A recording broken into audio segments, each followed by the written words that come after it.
Another wonderful character populating Stars Hollow is Michel, who works in the inn, and he's kind of a right hand to Lorelai, and he is played by Yannick Truesdale. So good to meet you. Thanks for being here. Yeah, my pleasure. Thanks. Now, I gotta ask you, is the French accent real? Is that... The accent is real. I mean, I am French. I'm French-Canadian. I'm not French from France, but I'd like to think that I don't have that much of an accent when I speak English. But so I kind of have to work on the accent when I'm learning the lines, funny enough. Now, your character is, like, very intense. I mean, an organized... Yeah, he's not very relaxed. No. Not at all. No. Is he anything like you? I can be pretty sarcastic, yes. Lauren, would you agree to that? Sure. Yes, Yannick can be sarcastic, but not as intense, no, not at all. And I'm never, so rarely in that pissy mood that I'm not really like that. Yeah, sarcasm would be the connection with the character. Michel, the phone. It rings. Can you answer it? No. People are particularly stupid today. I can't talk to any more of them. You know who's really nice to talk to? The people at the unemployment agency. Independence Team, Michel speaking. No, I'm sorry, we're completely booked. I don't remember that stuff. It's funny. The importance of having the inn to Lorelai on the show plays a big part. But why do you think that's so significant to her? I think it's just it's a sign of her progress in a way. You know, it's just sort of an indicator of where she is in her life. And then we sort of took the last year where the three of us are starting in on our own, and that was a new venture with a new sort of amount of responsibility, and it just gives these characters a place to live and work. Thanks so much for coming. Well, thank you for having me. You're welcome. Speak some real French. Teach us something. Merci de m'avoir reçu. Voilà. It's just like he really classes up the joint. We like it. I do what I can. Lauren, Stars Hollow really has some strange people living it. How would you describe a character like Miss Patty?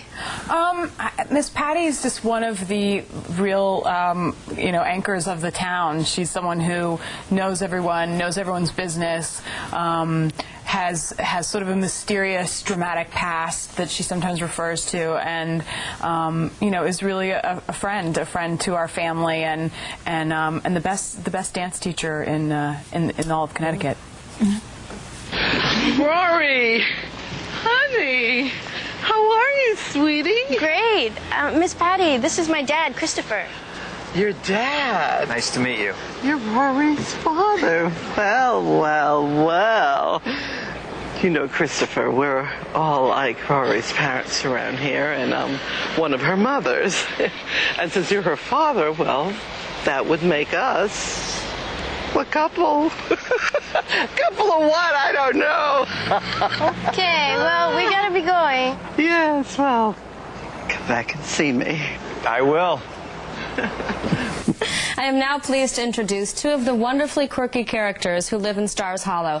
They are Liz Torres, who plays, as you just saw, the rather wild Miss Patty, and Sean Gunn, who has the role of Kirk. Thanks so much for joining us. Thank you for having us. What do you think it is about these wonderfully odd characters that make the show so delightful? I think it's us. I think it's our unique talents and ability to blend in with the rest of the wonderful, normal characters. I think it's Stars Hollow. I think it's Sean. Tell us a little bit about Miss Patty, especially that scene that we just saw. She's wonderfully flirtatious. Oh, thank you for putting it in a positive light. You know what? I just think it's wonderful that at her age and weight, she's a ballet teacher. I think that Amy Sherman-Palladino has a wonderful sense of humor. Sean, here's a naive question. I mean, what do you do? How many jobs have you had on the show? A lot. I don't know exactly how many. Check the internet. Somebody's keeping track, I know. Yeah. I think it's probably over 20 at this point. And Kirk has a very rich history in my own imagination as well as on the show. So I like to think that maybe he's scheming for something. He's got all these jobs to sort of... He's got big dreams. Yeah, something to take over The world. The whole town. Take over the one traffic light in town, Exactly. maybe? Wow. Yeah. I don't know if you know this about me, but I have great creative ambitions. I did not know that about you, Kirk. It's true. Don't get me wrong, I love the blue-collar work. I enjoy the plight of the everyman. But as much as the mailed letter delivered and the DSL line installed and the latest J-Lo flick rented fills me with a deep sense of pride, in my soul I am Akira Kurosawa. Seven Samurai, great movie. Excuse me? Seven Samurai. I'm sorry, I don't... Akira Kurosawa directed Seven Samurai. It's a great Japanese movie. Japanese movie. No. I'm sorry, I have the wrong person. Who's the guy who directed all those Facts of Life? I don't... Assad Khalada. Sorry. In my soul, I know I am Assad Khalada. I hope Assad Khalada was flattered by that. I tried to do him justice. How could he not be, really? He's your hero. Thank you both for being here. Thank you. Thank you. When we return, some unforgettable Gilmoreisms with Lorelai and Rory. Okay, Lauren and Alexis. You won't want to miss this.